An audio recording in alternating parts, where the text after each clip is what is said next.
Headmaster Haydock, we are going to do a little video session here because I actually think that some of my notes are going to miss some of the articulation that I need to give as a affiliate university business development member, a coach of coaches, a coach of owners, and I really want to have an opportunity to just tell you what I've learned over maybe about 2 minutes from both Allison and Max for my affiliate university audits. So I really try to keep this very coaching development criteria based, which means, did they do the announcements? Did they do the little things like promoting what's going on with best hour of their day in affiliate university? Absolutely, both of them did that right off the gap. They definitely are making sure that people have their names and their affiliates on their Zoom call. I'm sure there's a lot of back-end auditing that happens there, and they knocked that out. Even though in the class that I audited, Max didn't have his affiliate name, which was fun for the banter back and forth. Allison is shoot it hard, shoot it fast. A style that I actually think that I will emulate, because I definitely have some of the East Coast vibes. She's a DC person. I'm from Boston. And Frederick, Maryland is a town that I know really well. We actually kind of vibe a lot. She might be a little bit more coarse on the edges, but I have found over the time that I've known her, she has softened her edges. And I think it's really received very well. When I'm watching her give feedback, she's looking for solutions fast. She's trying to create immediate wins for the individuals that are proposing questions, and she's not mixing her words. I do think that I have some of her in me, but I have my own style. I think that she's like an art major, and I'm kind of hippy dippy, and so I think you're gonna get a lot of Allison out of me, which is really interesting. All right, on to Max's audit. Max is excellent, what they would call in the coaching development, sandwich. Compliment, feedback, compliment. He is a wizard at this. And but you have to pay attention. You have to pay attention that he's doing the compliment sandwich. Compliment, feedback, compliment. Excellent job at that, Max. I really am quite impressed because his feedback is really surgical. He's like, hey, you need to do this, this, and this. Great job doing this. Do this, this, and this. And hey, what a great place to be. And I think that really is going to, I think that's why he's so well received, because he's a wizard at the compliment sandwich. I've got some of that in me too. He's also an East Coaster. And so I see a lot of them. I see a lot of myself in them.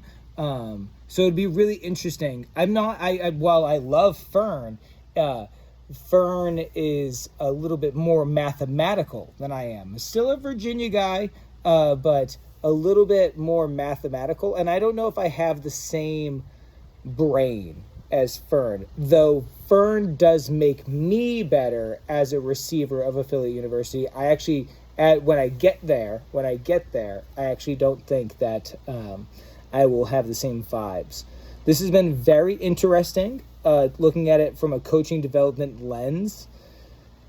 I do actually kind of find it difficult to critique or what's the right word? Articulate negativity. That's not right. It's more like, how are they doing at the thing? And if the thing is a question gets posed and then the question is immediately received with action items, whether or not they're the right action items or not, actually is very person to person. But the action items I have observed make sense. They are actionable. They are associated with giving a timeline, maybe not to the coach, but to thyself. Like, hey, if you want to have a better nutritional coaching experience, this is a common theme, then you need to do X, Y, Z. And I think there's a lot of value in that. But the questions from the affiliates, man, it really does have some nuance to it. And I think each coach is just really gravitating to the idea of, great, you posed me this question. Cool. What are you going to do about it? And then wisely, the correct answer is these need to be bite-sized chunks. You need to be able to measure and observe your actions so that we can come back to this question and then re-observe it. Another thing that I've noticed, actually the meeting dictates the question. So let's say an individual talks about nutritional coaching. Well, then the whole meeting appears to be nutritional coaching. Accountability. All right, the whole thing is about accountability, because one question from the first person that poses a question then will create creativity for the person who's listening, and then they build on each other. So there's a level of thematics that it's happening that I think is really interesting. I would never be able to write this down for you. And so I think this might be the system for coaching evaluations on coaches coaching other affiliate owners that I might give you. And if you don't like this style, just don't tell me not to do this again, and I won't. But you're really getting inside my head right now. I spent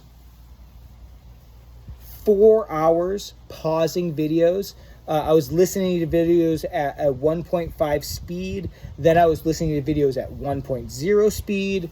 And I was really trying to pause, rewind. How did they say that? Why did we even get here? It's very interesting. This comes back to something that I listened to recently. And it said that people really like to talk about stuff and they suck at execution. So it's really interesting that we could create a closed loop cycle of, sure, you told me that you wanted to talk about this thing. How good internally is our execution on follow-up? That's really interesting to me. Because I know personally that's probably where I would get the most bang for my buck. And all of a sudden, if Joel was like, hey, on your most recent video with Allison, you said you wanted to execute on this, how's it going? Oh man, that would create a heck of a lot of accountability, wouldn't it? All right, that's it. I'm grilling. I gotta check this meat. That's it.